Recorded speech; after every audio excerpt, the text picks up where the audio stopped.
Graça e paz, amados e amadas, estamos agora em Levítico 20 e aqui nós vamos ver os castigos, as penas para diversos crimes, para diversos pecados.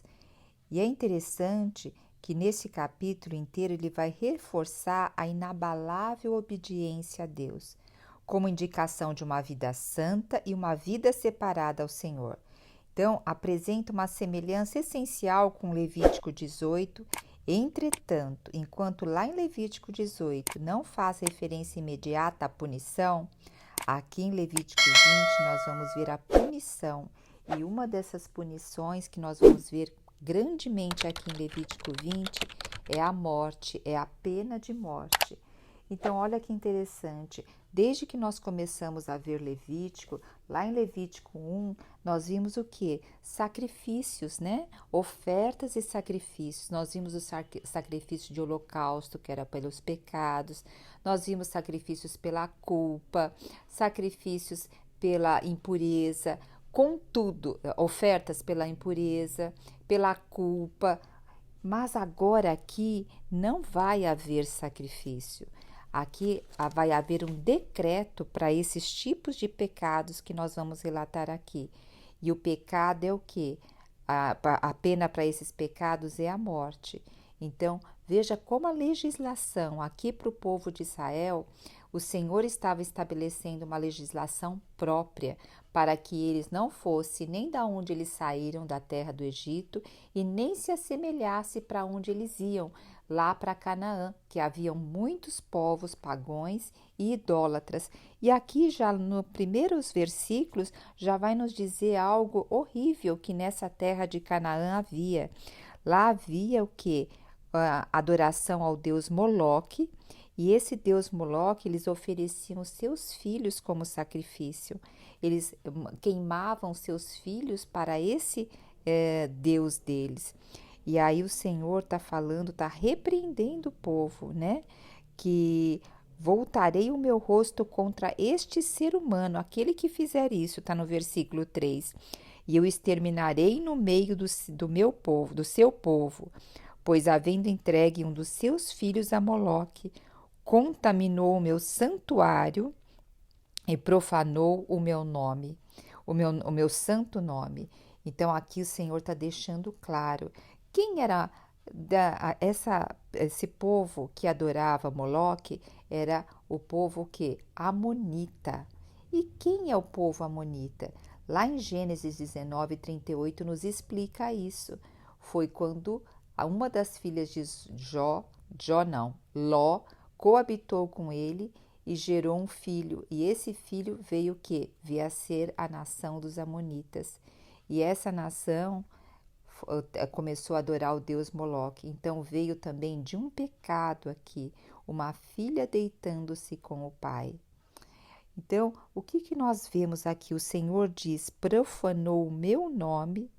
Primeiro diz: contaminou o meu santuário, no versículo 3, e depois diz: e profanou o meu santo nome. Veja só, se nós formos ver lá em Abraão, quando o Senhor falou para Abraão para levar Isaac e sacrificar Isaac, ali o Senhor estava fazendo uma figura de Cristo e não deixou executar aquilo. Mas ele estava vendo ali a obediência, e próprio Abraão tinha certeza, se o filho desse viesse a ser sacrificado, o Senhor era poderoso para o ressuscitar. Mas por que eu estou citando isso? Porque eu li alguns artigos da revista, se não me engano, Veja e Época, eles falando um pouco sobre o livro de Levíticos e falando um monte de contradições. E aqui eles colocam uma das contradições de Abraão. Então eu vejo quão também as pessoas que não têm genuinamente o Senhor e não querem viver na presença do Senhor, buscam o conhecimento da palavra, e eles buscam, olha, eu estava lendo um artigo, eles buscam conhecimento profundo, mas eles interpretam tudo pela árvore do conhecimento do bem e do mal. Eles não pegam a essência daquilo que é o livro, que é trazer Cristo, que agora tem o Espírito que habita em nós. Então, nós também temos que estar claros. Muitas vezes, nós que já temos o Senhor há bastante tempo, para nós isso é muito claro. Mas, principalmente, para a juventude mais nova, para os jovens, vão para a faculdade, vão para outros ensinos, para outros conhecimentos, pessoas intelectuais que ficam lendo muito, elas têm tudo essas vertentes desse conhecimento. E nós, para podermos ajudar as pessoas mais jovens, nós temos que estar inteirados disso também. Não simplesmente para trazer para nós como fé, glória a Deus, que talvez você que esteja ouvindo, você já tenha consolidado o Senhor em você, mas muitas pessoas ainda não têm. Então é interessante nós termos clareza da palavra de Deus. Quando o Senhor solicitou isso a Abraão, o Senhor ali estava sendo a prefigura de Jesus. Agora, o único filho que pôde um dia ser sacrificado por nós é quem? Jesus. E quem deu Jesus foi o Pai, foi Deus. Por isso que aqui no versículo 3 ele diz assim: contaminou o meu santuário e profanou o meu nome santo, porque o único ser humano que era Deus aqui, sem pecado, que pôde morrer por nós pecadores, foi Jesus. O único que abriu um novo e vivo caminho para nós termos acesso ao Pai. Que isso esteja bem claro no nosso coração, né? E vai continuar falando sobre Moloque até o versículo 5, vai estar dando ênfase que essas pessoas que fizerem isso, elas serão exterminadas. A partir do versículo 6, vai falar sobre as pessoas que recorrem aos necromantes, aqueles que recorrer, né, aos necromantes, os adivinhos, e para se prostituir com eles, voltar-me-ei contra esse homem e eliminarei no meio do meu povo. Você vê que não é só o necromante nem o adivinho que está ali em pecado. Quem for recorrer a ele, e diz que quem recorre a ele se torna o quê? Um prostituto. Então, nós temos que ver por quê? Está querendo adivinhar o futuro, não tem fé, não confia que Deus está no meio deles, não confia que Deus é a proteção, é a segurança. Vai buscar outros caminhos para se assegurar da vida, né? Então, o Senhor vai eliminar essa pessoa do meio do povo.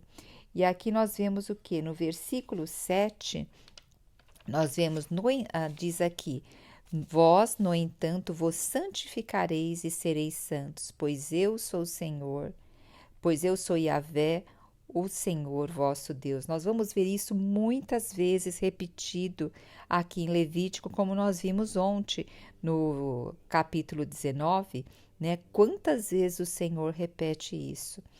No versículo 7 diz para nós: vós, no entanto, vos santificareis. Eu já acabei de falar, desculpa. E no versículo 8: obedecerei os meus decretos e os praticareis, pois eu sou o eterno, vosso Deus santificador. Então, nós temos a desobediência, começou aonde? Lá no Jardim do Éden, quando o homem quis, além de Deus, outras coisas. Ele quis também o quê? A árvore do conhecimento do bem e do mal.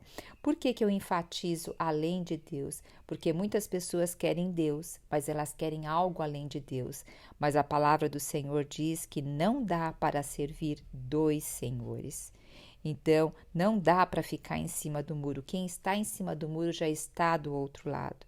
Que nós possamos tomar uma decisão por completo, né? E no versículo 9 diz: portanto, quem amaldiçoar seu pai ou a sua mãe deverá morrer, visto que ele amaldiçoou a seu pai ou a sua mãe, o seu sangue cairá sobre ele. Então, quando fala sobre amaldiçoar, não é aquela criança pequenininha que fica brava, alguma coisa assim. Não, é aquele que já tem consciência do que está fazendo. É óbvio, a criança tem que ser orientada e ser colocada limites e ensinada para isso, né? Agora, aqui é o adulto que amaldiçoa, e amaldiçoar os pais está no mesmo contexto de também estar se rebelando totalmente contra o Senhor. Amaldiçoar aqui tem o sentido de rebelião, e o Senhor abomina a rebelião. Os pais são as primeiras autoridades que se tem na terra, que qualquer pessoa tem na terra. Então, se a pessoa não honra seu pai, amaldiçoa seu pai, quanto mais a Deus. E olha só que o sangue cairá sobre ele. Então, essa pessoa, aqui diz, essa pessoa deverá morrer. Então, ela ia o quê? Sofrer uma morte. E as pessoas que iam favorecer a morte dessa pessoa, o sangue não ia cair sobre essas pessoas. E sim, o sangue dessa pessoa ia cair sobre ela mesma, porque ela levou ela a ser morta pelo seu pecado, tá?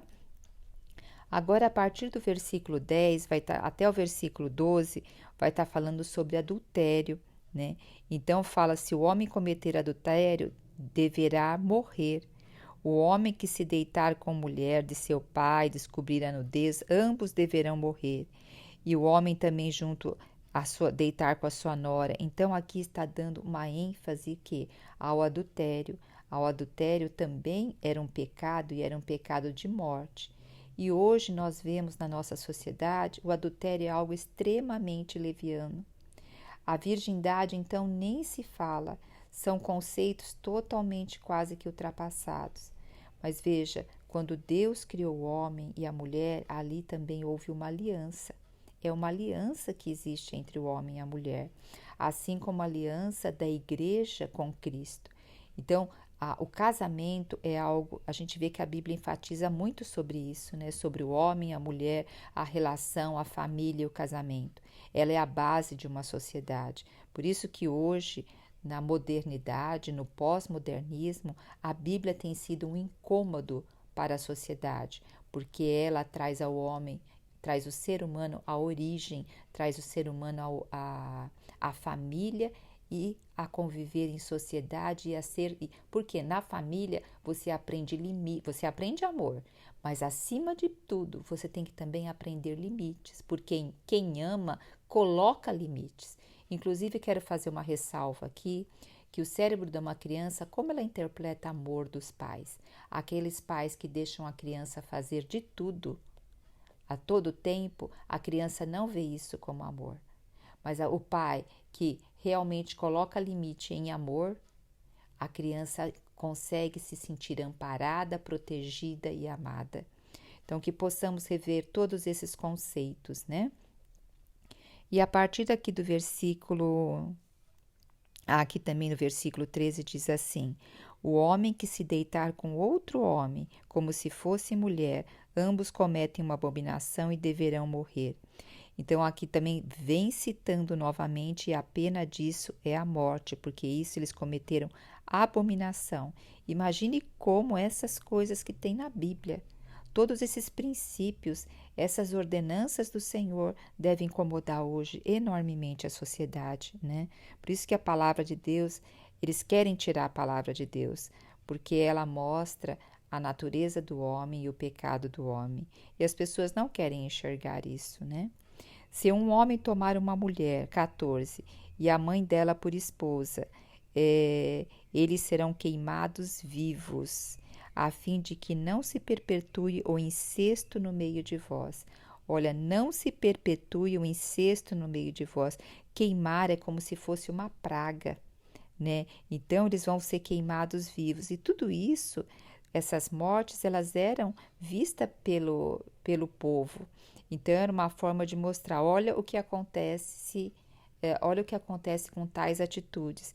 E aqui queimar, quando se queima algo, é interessante que a pessoa aqui queimada, né? Porque uma pessoa quando morre, o que? A palavra de Deus diz lá em Gênesis 3,19: tu és pó e voltarás ao pó.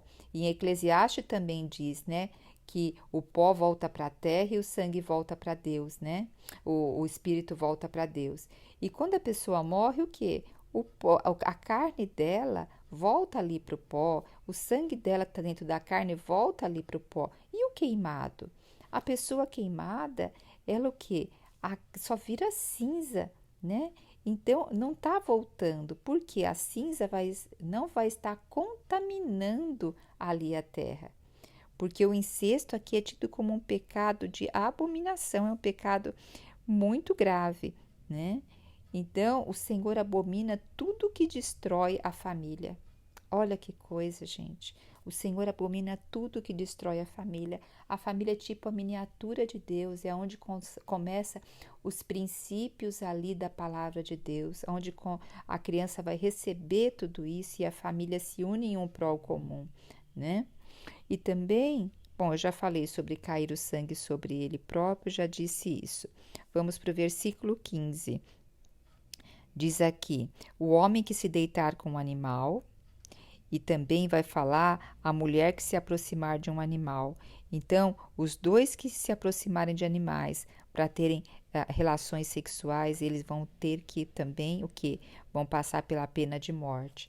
Veja só, quando o Senhor no jardim do Éden, falou para o homem dar nome para todos os animais, o homem deu nome para todos os animais e no fim ele percebeu o quê? Que não havia ninguém que pudesse cooperar com ele e nem corresponder a ele intimamente. E aí o Senhor o quê? Edificou Eva para o homem. Então, a mulher é para o homem e o homem é para a mulher. Então, aqui é a união perfeita e não buscar a união com o animal. Já está claro os princípios na palavra de Deus, né? E depois aqui nós vamos ter o quê? Vai falando várias coisas a respeito de o homem, no versículo 17, o homem tomar por esposa a sua irmã, a filha de seu pai ou a filha de sua mãe. Inclusive, nesse artigo fala, mas Abraão tomou por esposa a filha do seu pai que não era da mesma mãe. Veja, Levítico está sendo dado depois de Abraão, porque agora está constituindo uma nação. Lá no princípio, o Senhor chamou uma pessoa, Abraão, depois os seus descendentes, e agora o Senhor está chamando um povo. E agora, para esse povo, o Senhor está dando uma legislação. A palavra do Senhor, ela é fiel e ela é progressiva mediante aqui o contexto, porque nós vamos ver depois Jesus também nos falando que os dois principais versículos é amar a Deus e amar o próximo como a nós mesmos, porque quem ama não pratica nada disso, né? Então, seria a suma disso tudo, né? Agora, vamos continuar vendo aqui. Nós vamos ver a partir desse versículo 17, que vai estar falando todo momento, né? O homem que se deitar com uma mulher durante as... deixa eu fazer um destaque aqui, no 18. O homem que se deitar com uma mulher durante as regras dela e descobrir a sua nudez. Seria o quê? Quando ela tivesse menstruada. Põe a descoberto a fonte do seu sangue. Então, e ela mesmo descobriu a fonte do seu sangue. Então, tanto o homem faz isso quanto a mulher. Por quê? A mulher não está respeitando o seu corpo, ela não está respeitando o momento de vida do seu corpo. Então, aqui é questão de autorrespeito e o homem também respeitar, né? Mesmo ele sendo aqui esposo dela, tem que haver um respeito, né? E depois, a partir do versículo 19, nós vamos ver o que? Sempre falando sobre descobrir a nudez da irmã, da mãe, de deitar com a mulher de um parente, de tomar por esposa a mulher do seu irmão. Então, sempre vai estar relacionado aqui ao aspecto mais da parte de descobrir a nudez, que seria relativo a atos sexuais, né? E sempre tendo que a punição, que morrerão, ainda, assim fala, ainda morrerão sem filhos. Então, se vê que havia também aqui até uma condenação maior, né?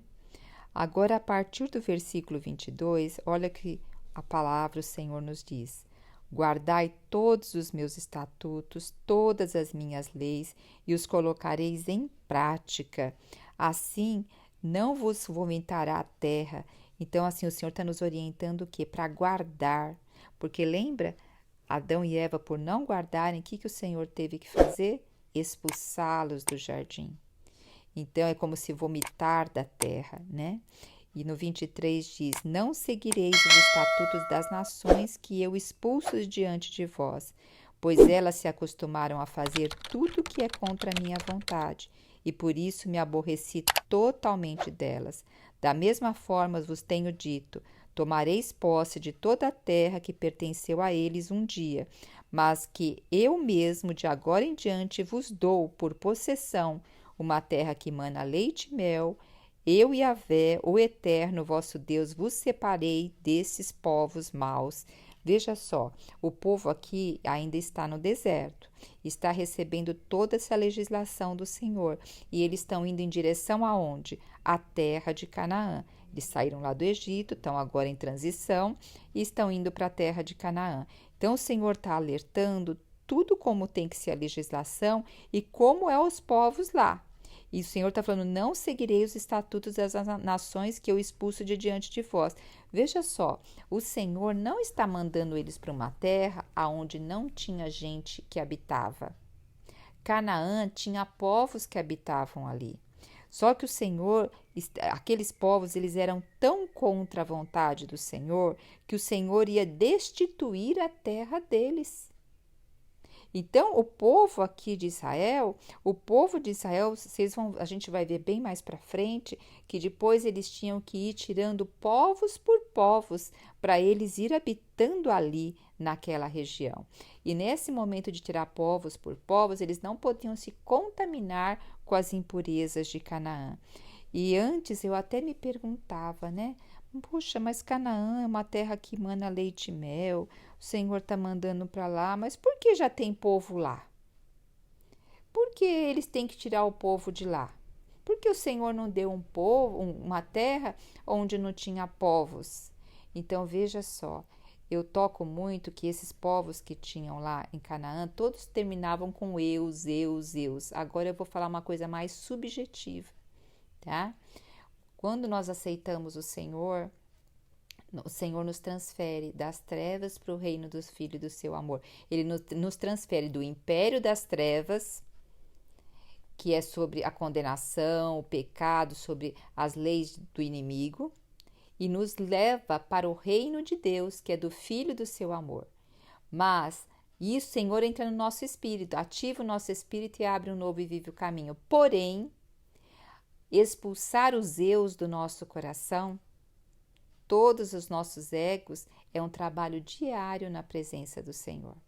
Então, nós temos que ter firmeza da nossa identidade em Cristo, cada dia nos alimentar do Senhor, para que esses eus vão saindo. Então, aqui o povo estava indo para uma terra, aonde ia mostrar para aquela terra que havia um Deus verdadeiro e que eles iam tomar posse daquela terra. Então, hoje o Senhor quer tomar posse totalmente da terra, que é o nosso coração, que Ele quer habitar totalmente e sair todos os eus do nosso coração. Isso é muito rico, né? Então, o Senhor ali abominava o povo que habitava em Canaã, e esse povo tinha que ser destituído de lá. E o Senhor escolheu Israel, o povo de Israel, para tirar o povo que ali abominavam as coisas do Senhor, era abominável ao Senhor, né? Agora o versículo 25 diz assim: fareis distinção entre puro e impuro. E ele vai falando várias coisas. Então, o que nós vemos? O Senhor sempre nos chama à separação e à santificação. O processo de santificação é algo diário, né? E o versículo 26 diz: sereis consagrados a mim. Veja só, nós somos consagrados a Deus, pois eu, Yahvé, o Senhor, sou santo e vos separei de todos os povos para serdes exclusivamente meus. O Senhor nos separou de todos os povos, de toda maneira de viver, de toda impureza, para nós sermos exclusivamente dele. Olha, aí poderia terminar aqui, né? Que terminaria tão suave, né, o capítulo 20, mas olha o que vem no capítulo 27.